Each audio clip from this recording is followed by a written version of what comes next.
In the meeting that we had with the Chief Minister, we were told that the cost plus contract remains the same, that they don't understand that there should be a lack of resources, that they don't understand, our recent press release which stated, look, we are doing our best with the resources that we are given, that we don't feel that our members have sinned in any way, rather that they are sinned against, in the sense that they've been in a very uncertain situation since news of the tender came out.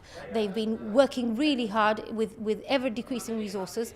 And they're doing their absolute best. And, suddenly to have a situation where a workforce has been working for 18 years and MasterService has been conspicuous in its absence, in that there hasn't been any complaints, there's never been an industrial action, and for all of this to start up now, it's no coincidence that in the last year or so when the news that the tender was coming out.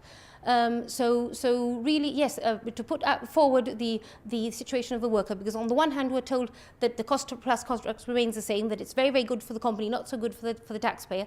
But on the other hand, the directors are saying, look, the budget that we have has remained the exact same since 14-15. We're not being given extra funds even as inflation goes up.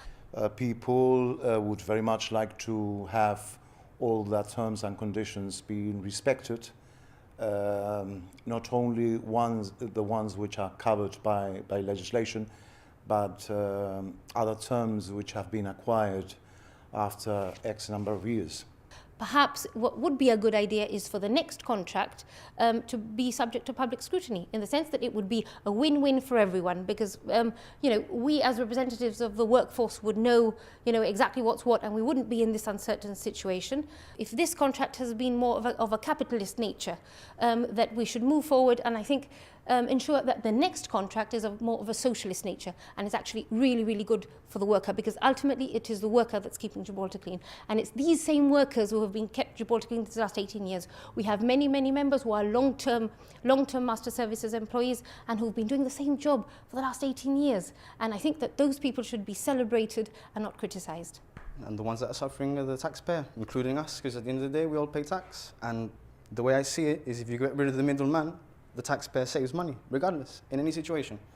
So at the end of the day, if you think about it, this is a public service, because we keep Gibraltar tidy. If we stop working, then Gibraltar gets dirty. So at the end of the day, we're being treated far below the standards that we should be treated at. And to top it off, the public is against us as well. So we're at a lose-lose, regardless. And everyone here has been quite passionate about this issue. Yeah, at least with everybody that's been here, yeah, we're all bothered in our own way, Everybody's got family, everybody's got houses, everybody's got, things to pay, loans, mortgages, all that stuff. So everybody's affected in one way or another.